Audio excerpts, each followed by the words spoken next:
ती प्रार्थना या चॅनलमध्ये तुमचं खूप खूप स्वागत आहे। श्री स्वामी समर्थ।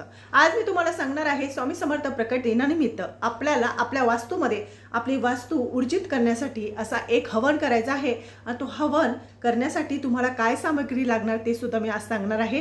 कारण की ही विधी जर आपण आपल्या घरामध्ये केली तर आपली वास्तूतली नकारात्मक शक्ती बाहेर जाते, घरामध्ये सकारात्मक शक्ती प्रवेश करते, नकारात्मक शक्ती बाहेर जाते आणि घरामध्ये सुख समृद्धी नांदते आणि घर म्हणजे आपली जी वास्तू असते ती ऊर्जित होते। घरातल्या ज्या सगळ्या नजर दोष बाधा झालेल्या असतील त्या संपूर्ण नाहीशा होतात। म्हणून आपल्याला या स्वामी समर्थ प्रकट दिनानिमित्त एक हवन करायचं आहे। आता ते हवन करण्यासाठी तुम्हाला हवन कुंड लागणार आहे। हवन कुंड तुमच्या घरात नसेल तो तुम्ही एखाद्या मातीचं किंवा एखादी प्लेटमध्ये सुद्धा करू शकतात।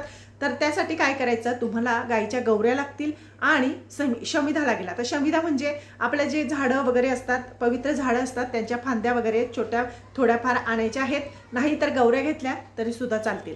त्यासाठी काय करायचं, हवन कुंड ठेवायचं आहे। हवन कुंड ठेवल्यानंतर त्या हवन कुंडाची पूजा करायची आहे।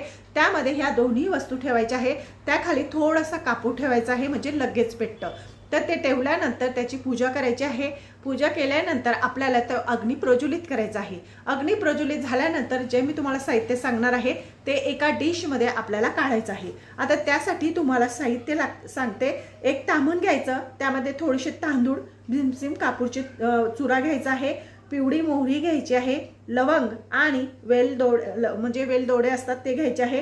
हे सगळं एकत्र करून तुम्हाला त्यामध्ये 5 पड्या तूप टाकायचं आहे, जे गाईचं असतं ते गाईचं तूप टाकायचं आणि ते सगळी सामग्री एकत्र करायची। एकत्र झाल्यानंतर ज्या हवन कुंड असतं त्याला हळदी कुंकू लावून त्याला प्रज्वलित करायचं। प्रज्वलित झाल्यानंतर आपल्याला त्यामध्ये जी सामग्री तयार केलेली आहे ती ओम श्री स्वामी समर्थ नमः असं 108 वेळेस बनवून ती एक थोडीशी चिमटी भरून असं त्या सामग्रीमध्ये टाकायचं आहे, म्हणजे त्या अग्नीमध्ये टाकायचं आहे। अशाने काय होईल तर आपल्या घरातली नकारात्मक शक्ती बाहेर जाईल, घरामध्ये सकारात्मक शक्तीचा प्रवेश होईल। घरातली जे वास्तुदोष आहे किंवा घरामध्ये वाद आहे, कटकट आहे, आजारपण आहे, जे आपल्याला आपल्या घरात पैसे येत नाही, पैसे टिकत नाही, घरामध्ये सुख नाही, भांडणे आहे, कटकट आहे, संपूर्ण ह्या गोष्टींचा नाश होतो आणि घरामध्ये आपली जी वास्तू असते ती प्रज्वलित होते, म्हणजे ती वास्तू आपली ऊर्जित होते। म्हणजे वास्तू ऊर्जित झाल्याने आपल्या घरामध्ये सकारात्मक शक्ती प्रवेश करायला लागते आणि घरातल्या लोकांची प्रगती होत असते। आणि त्याच दिवशी 12 वाजता तुम्हाला स्वामी महाराजांना पूर्णाच्या पोळीचा नैवेद्य दाखवायचा आहे आणि आरती करायची आहे। त्यानंतर